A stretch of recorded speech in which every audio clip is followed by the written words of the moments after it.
Hello, say hi to a happy day and enjoy listening while I read to you a story, My Little Puppy.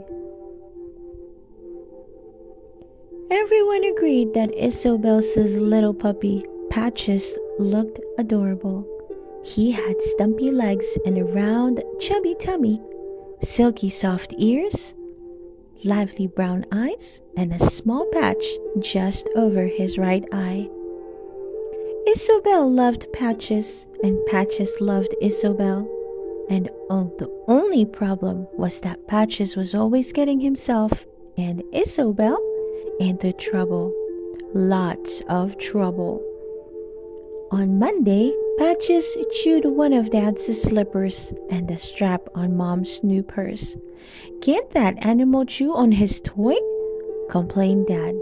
"He doesn't like it," sighed Isobel, trying to give Patches the rubber bone she had brought for him. Patches put his paws on Isobel's hands and licked them. "That tickles," giggled Isobel. It was impossible to be cross with Patches for long. On Tuesday, Patches pulled the clothes off the laundry line and dragged them across the ground. The clothes were very dirty. "Oh, Patches, not again," complained Dad. "He was only trying to play," defended Isobel. "He's really sorry, aren't you, Patches?" Patches barked and rolled over on his back, waving his legs in the air. Even Dad had to laugh. On Wednesday, Patches knocked over a vase. "He was only trying to smell the flowers," said Isobel. Patches put his head to one side and barked softly. "See?" said Isobel. "He's saying sorry, aren't you, Patches?" Mom grinned. "All right, but be more careful." Later that day, Mrs. May, who lived next door, was in her backyard. Her white cat, Snowy, jumped on top of the fence and hissed at Patches. Patches barked back. "Please don't let that naughty puppy frighten poor Snowy," called Mrs. May. "We'll make sure Patches stays out of Snowy's way," said Mom. "Yes, please do," sniffed Mrs. May. "Poor Snowy." "Poor Snowy indeed," muttered Isabel. "That cat is always teasing Patches."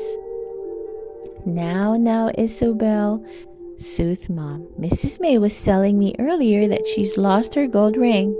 I think her husband gave it to her a long time ago. She's very upset about it, and that probably makes her seem more cross than she really is. And you know who she loves Snowy as much as you love Patches." Mom was right. Mrs. May and Snowy were best friends. The next day, Isobel and Patches were in the garden with Mom and Dad when Mrs. May came out of her house. "Any sign of your ring?" called Mom. Mrs. May shook her head sadly. "I think I've lost it for good," she said. Just then, Snowy jumped down from the fence, scratched Patches across his nose with her paw, then ran off. "Snowykins!" cried Mrs. May.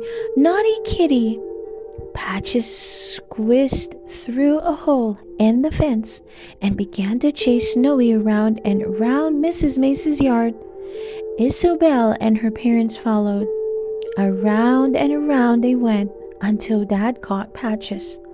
"Oh no, look at my vegetables!" cried Mrs. May. "And my poor flowers." "We're so sorry," said Isobel's mom. "We'll help you replant them." "That would be very kind," said Mrs. May. Mom and Mrs. May picked up the plant pots and the gardening tools. Dad tied together the runner bean canes that had been knocked over, and Isobel and Patches dug holes to put back some of the flowers that had been disturbed. "What's that, Patches?" Isobel asked, as Patches pushed a lump of soil toward her with her nose. Isobel scraped away the soil, then leaped to her feet.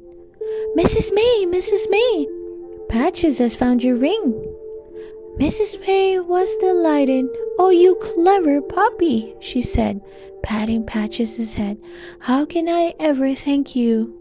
And after that, Isobel, Patches and Mrs. May were the best of friends, even though Patches still sometimes chased naughty Snowy around and around the yard. The end. I hope you enjoy listening to this story, My Little Puppy. Please don't forget to hit that like button and subscribe to listen to more of our favorite book stories. See you soon!